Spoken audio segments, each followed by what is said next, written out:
নমস্কার বন্ধুরা, কেমন আছেন সবাই? আশা করি সবাই খুব ভালো আছেন। আজকে আমি আপনাদের সাথে শেয়ার করতে চলেছি আমার মাসিমার হাতের তৈরি একটি রেসিপি, বাঁধাকপির ভর্তা। প্রথমে দেখতেই পেলেন আমি উপকরণে কি কি নিয়েছি। বাঁধাকপি, টমেটো, রসুন, পেঁয়াজ, কাঁচা লঙ্কা, শুকনো লঙ্কা, ধনেপাতা।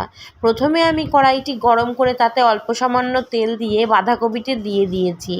দিয়ে আমি নাড়াচাড়া করে ঢাকা দিয়ে দিয়েছিলাম। তারপরে নাড়াচাড়া করে লালচে লালচে ভাব হয়েছে, আমি বাঁধাকপিটাকে নামিয়ে নিয়েছি। তারপরে কড়াইতে অল্প সামান্য সরিষার তেল দিয়ে ওতে আমি গোটা কয়েক রসুন কুচি দিয়ে ভালো করে ভেজে নামিয়ে নিলাম। দেখতেই পাচ্ছেন রসুনগুলো আমি লালচে লালচে করে ভেজে নামিয়ে নিয়েছি। তারপরে ওই তেলেই আমি শুকনো লঙ্কা আর কাঁচা লঙ্কাগুলো ভালো করে ভেজে নামিয়ে নিয়েছি। তারপরে আমি টমেটো কুচিটা দিয়েও ওই তেলের মধ্যে ভালো করে নাড়াচাড়া করে নামিয়ে নিয়েছি। তারপরে দেখতেই পাচ্ছেন বাঁধাকপি, পেঁয়াজ, সব কিছু, শুকনো লঙ্কা, কাঁচা লঙ্কা, রসুন সব কিছু একসাথে ভালো করে মেখে দেখুন আমি সুন্দর ভর্তা তৈরি করে নিয়েছি। যে যার মতো পরিমাণ মতো লবণ দেবেন, আর তার উপর থেকে আমি একটু সরিষার তেল দিয়েছি। দিয়ে ভালো করে মেখে দেখুন আমার তৈরি হয়ে গেছে আমার বাঁধাকপি ভর্তাটা।